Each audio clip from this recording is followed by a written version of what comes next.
Everyone, so I'm coming to you guys again because I wrote something, and if you are new here and if you just came across my previous video, you know that if I write it's because I don't want to rant.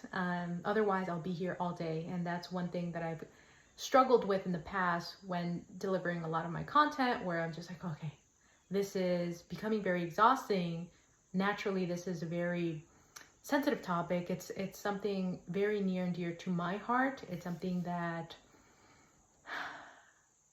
I'm confronted with time and time again in this world, right? This is the realities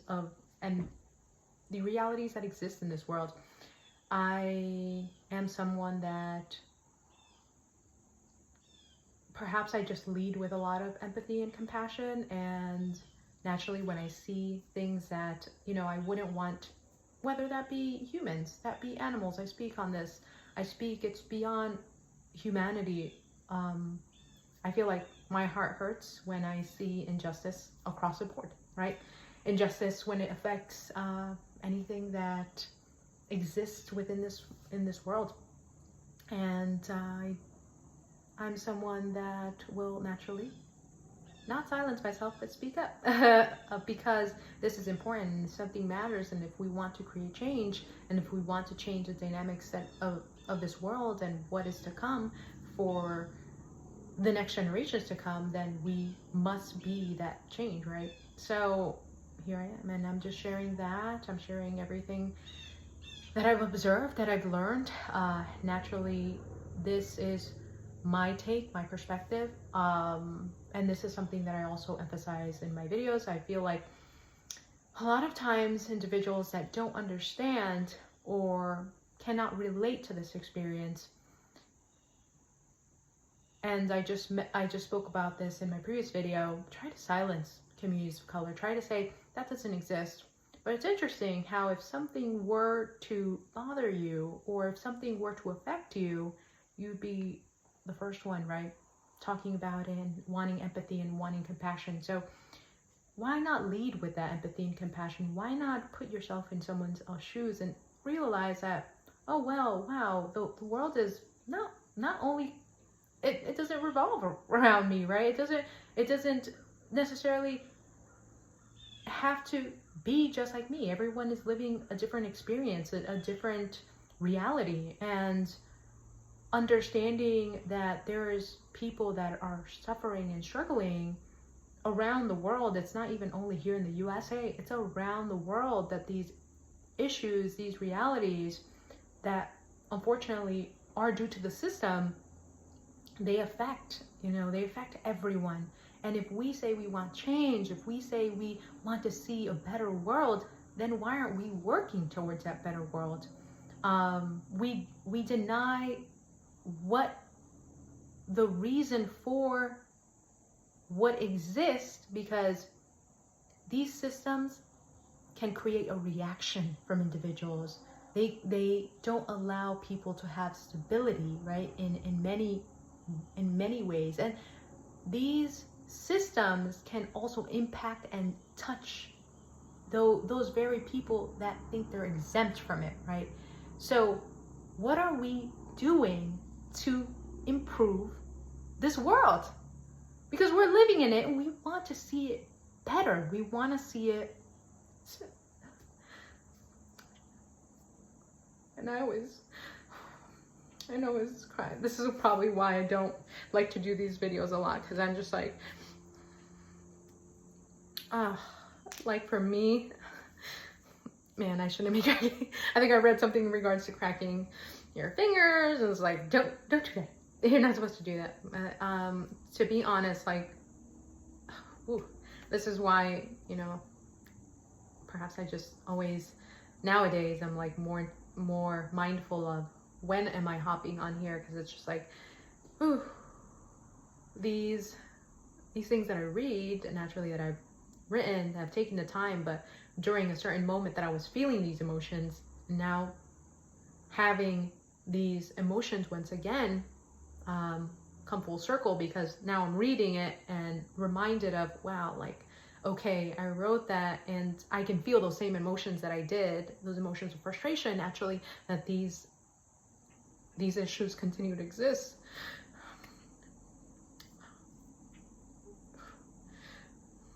Like, it's troubling deeply. And I've spoken about it a lot. I think during the beginning of my YouTube channel,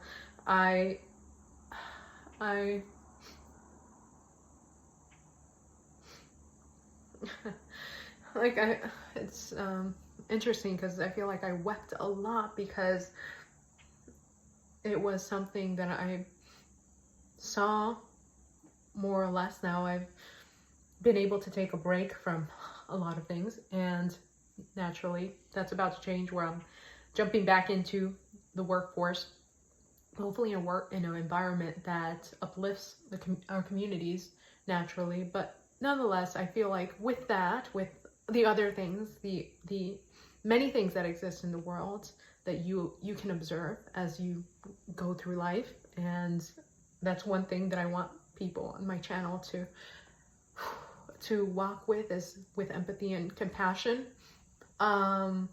because sometimes we're just living in our own world. We're not being mindful of what the experience of another person, like even when traveling. Part of the reason why I stopped traveling for the most part is because I just don't like to see individuals suffering. I don't like to see humans, animals suffering. And that's unfortunately sometimes not only, and I'm not going to say and make believe that doesn't exist here in this country. That very much so does exist. But part of traveling is also getting out of my comfort zone, right? Going to other states, going to other countries, wherever it may be. And there can be, and there is suffering. So what can I do? I can speak on a lot of issues and hopefully have other individuals expand their minds, because once we expand our minds and realize, okay, there's a story behind everything that exists. There's a reason things happen, where we see suffering, where we see suffering of not only humanity, where we see suffering of animals. There is a reason. Are we taking into consideration that some of these individuals haven't had the access to opportunities, and therefore are living in poverty, which doesn't allow for, let's say, children, animals to have the best of environment, right? And we have to realize those very things that lead people to certain situations. Understanding mental health is important. Understanding that being there for humanity as a whole and not being selective in our empathy and compassion is very important in ensuring we're moving and propelling humanity, all of it, forward, right? If we want true change, if we want to see things better in this world, we need to be the change, and we need to stop waiting for other people to make and create that change. If we are complaining time and time again why X, Y, and Z and propelling stereotypes forward, how are you creating change? How are you bettering this world? Are you bettering this world by sitting and complaining about other people? People that may have had a very different upbringing, and I'm going to assume they did, given the fact that, once again, everyone's an individual. But are we not going to realize what can be leading to that? And that's the thing. Like, we only see a small picture. We only let society tell us what it is, but we don't even take a moment to learn what it could have been and what it truly is. So, with that being said, I'm going to dive into what I am. Okay. Whew. All right. This misconception that America is the only country that struggles with racism is a false narrative. It dismisses and erases the lived realities of Black and brown communities across the world. I felt compelled to speak on this after coming across a comment section under a video that read something along the lines of America and its racism. A statement that seemed to suggest America is the only country that has racism or struggles with these issues. That comment made me reflect. Just because racism isn't openly discussed in a country does not mean it doesn't exist. More often than not, it raises the question of whether the person making that claim benefits from certain privileges in their society. Naturally, someone who is white or white adjacent will never understand the lived experience of being Black or brown. To then position themselves as a spokesperson on a struggle that are not theirs in itself showcases or reflects a level of privilege. It's a reflection of privilege. It also reminded me of a video I watched years ago about Cubans and their views on racism. For those who don't know, I'm half Cuban. And in that video, many, if not most, Cubans claimed racism didn't exist. Yet in the same breath, they acknowledged stark differences in opportunities. White Cubans often had the fancy jobs, while Black Cubans, or those with darker skin, were pushed into struggle jobs. That contradiction alone revealed that racism very much existed, even if people tried to disguise it as just colorism. But colorism itself is born from racism. The two cannot be separated.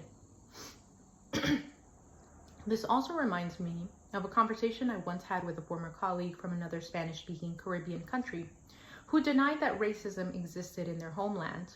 But the truth is this: just because one may not experience racism in a particular place does not mean it isn't there. What saddens me most is how far removed so-called humanity, which should embody compassion and empathy, can be.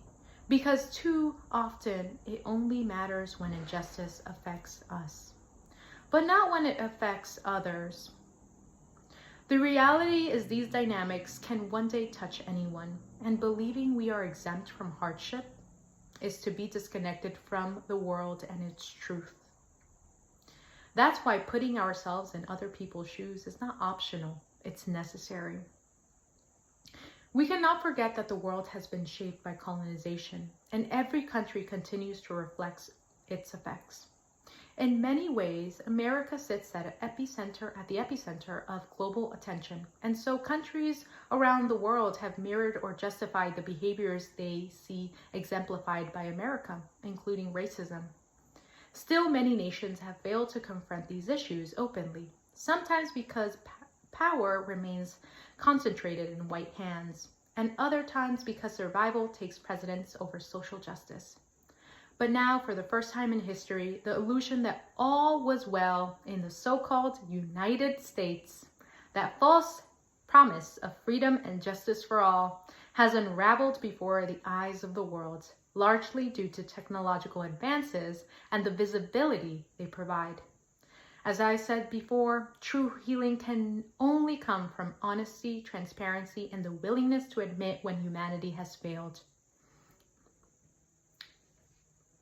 For that, I am deeply grateful to the Black community for being the light and life in this world when it comes to confronting real issues that affect real people, pun intended.